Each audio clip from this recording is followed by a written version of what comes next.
Good morning sa ating lahat mga kaibigan.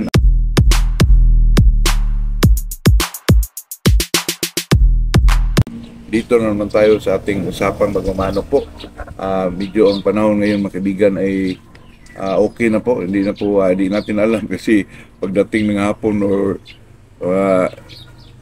bigla na namang kumilimlim itong panahon mga kaibigan, pero baka hindi na po. Sana ay tayo mga kaibigan. Maganda ang ating masaya tayo po araw-araw.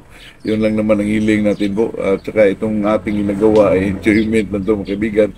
Bago tayo mag-umpisa sa ating pag-usapan ngayon po ay shout out muna tayo mga kaibigan. Shout out kay Luisito Sibidal from Laguna, Rocky Mulyon from Biliran Island, Joy Lusada, at saka itong si EU Surfy, Raimundo Balinsana from Malungon, Sarangani, at saka si Michael Binaventura from Leyte, Bricia Jr., Ruby Makamay, Canada, Grid Bradley, Villanueva, Batangas, Douglas Sauro from New Jersey. Good morning sa inyong lahat po. Maraming salamat sa suporta po. Ito naman ay talagang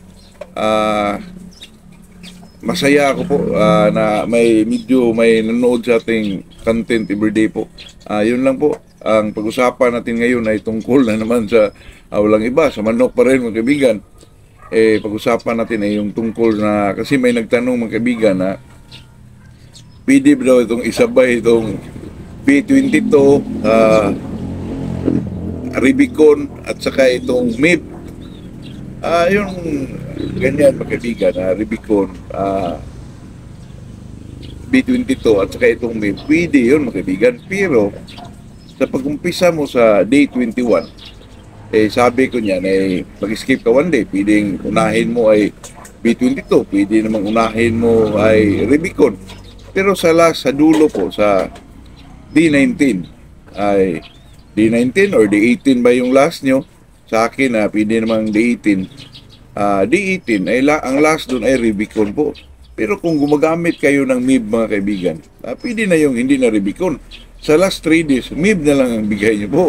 Kasi pag magbigay pa ng Rubicon, magbigay pa ng MIB, baka maano yung manok dyan mga kaibigan, baka ma-overdose. Iba kasi yung manok pag medyo lango sa mga kaibigan, may palo lang ng palo na walang direksyon po. Yun po ang nakita ko kasi na-try ko yan dati mga kaibigan na nagbigay ako ng, hindi Rubicon mga kaibigan, nagbigay ako ng Innerbone. Sabado ng gabi, ang away, ang laban po ay Sunday. Nako, ang manok mga grabe pumalo pero walang direksyon po. Parang naging gray yung mukha ng manok mga kaibigan, parang blackish po. Siguro sa walang skip ng po.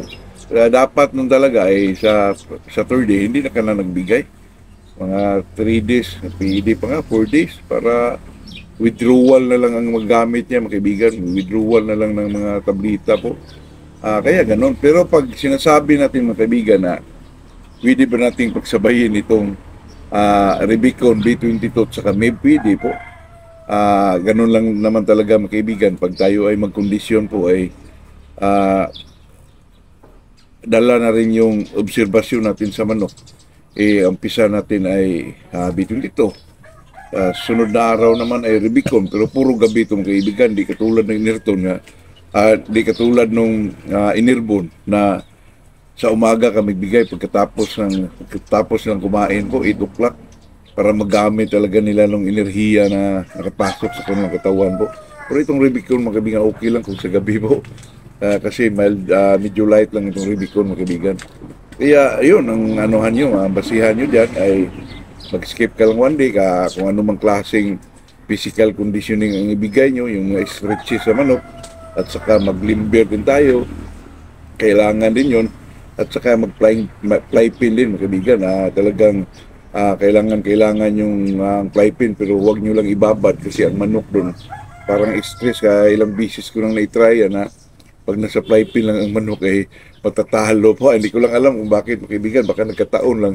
Kasi kailangan kasi sa fly pin mga kaibigan ay kung gumagamit ka niyan ay hanggang 30 minutes, 20 minutes, hindi mo talaga ibabad sa buong araw po.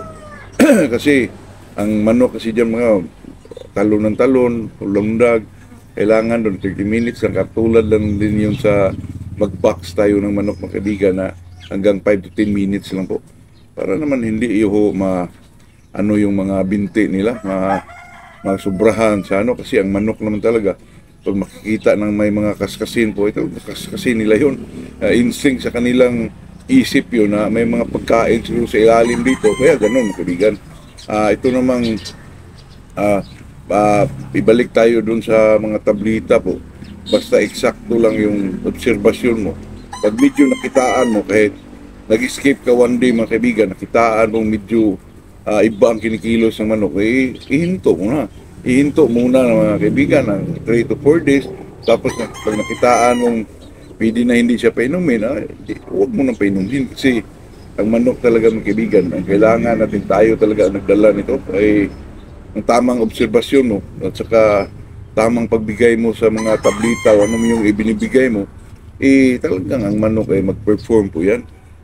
Tayo naman mga kaibigan bilang isang magmamanok, natural naman yun talaga. Hindi lang tayo panay sa anong ibinibigay na tablita, kailangan din natin yung katayuan ng isang manok na talagang okay ba?